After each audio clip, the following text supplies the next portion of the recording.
என்ன சொன்னாலும் நடக்குது. அது எதுக்கு குளிக்க குளத்துக்கு போகுது பாருங்களேன். போகும்போது யாராவது மறைஞ்சிருந்து பாத்துருவாங்களோ, என்னதுன்னு திருத்துறைப்பூண்டியில் இருக்கிற குளமா அது, எட்டி பாக்குறது. சரி, அப்படின்னாலும் டக்குன்னு ஒரு அரண்மனை மாதிரி ஒரு மதில் சுவரை போய் குழி, அது இல்ல. அதுக்கு பாருங்க, காவலுக்கு உடம்புல இருக்க அழுத்த புற உருட்டி ஒரு உருவம் செஞ்சு உயிரை கொடுத்து, மகனே அம்மாவை குளிச்சுட்டு வரேன் பாத்துக்க.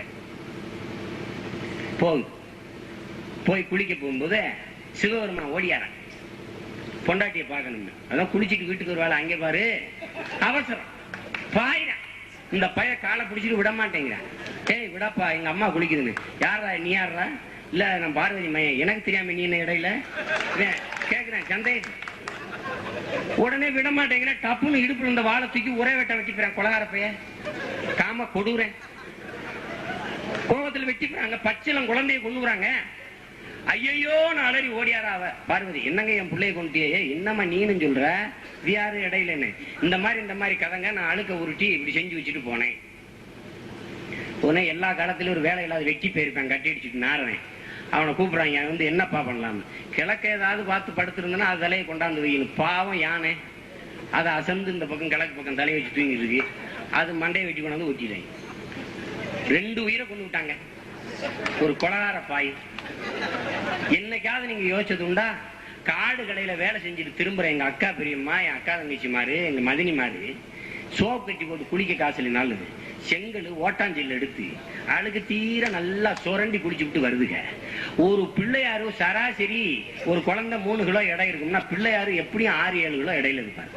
ஒரு 6-7 கிலோ உருவஞ்செய்கிற அளவுக்கு உடம்புல அழுக்க வச்சுக்கிட்டு இருந்த ஒரு பாண்ட சிரிக்கிய இந்த நாட்டுல லோக மாதா அந்த அகிலாண்டேஸ்வரி தாயே பரமேஸ்வரின்னு கும்பிட்டு அடைகிற இந்த பாமர மக்களை நான் எங்க போய் தொலைக்கிறேன்? என்னைக்காவது நம்ம சிந்திச்சது உண்டா? இந்த கேவலங்களை துடைச்சது உண்டா? எது குறித்து நம்ம கவலை? இந்த கிருஷ்ணன் பையன் யாரு தெரியுமா? கிருஷ்ணன் இங்க பாருங்க. அந்த பெண்கள் எல்லாம், ஆடு மேய்க்கிற இடையர் குல பெண்கள் எல்லாம் ஒரு குளத்துல குளிச்சுக்கிட்டு இருந்தாங்க. இந்த பொறிக்கு நாய் ஓடி போய் அந்த பிள்ளையை கழட்டி வச்சு இந்த துணிமணிகளாம் எடுத்துக்கிட்டு மரத்துல உட்காந்துங்க. இந்த பிள்ளைய உடைய கலாண்டு போயிட்டான கிருஷ்ணா, கிருஷ்ணா கொடுத்துருன்ட்டு மார்பகங்களை இப்படி மறைச்சுக்கிட்டு இப்படி பக்கவாட்டிலேயே நடந்து போகுது அந்த பிள்ளைய.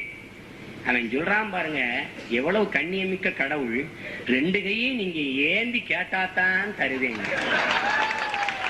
உண்மையிலேயே நல்ல மான ரோசம் உள்ள தாய்மார்களா இருந்தா நாளையில இருந்து நீங்க கிருஷ்ணனுக்கோ கண்ணனுக்கோ கோயிலுக்கோ கூப்பிடுங்க.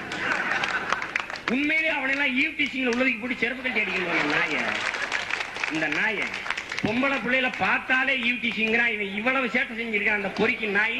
இவனை கடவுள்னு கும்பிடுன்ற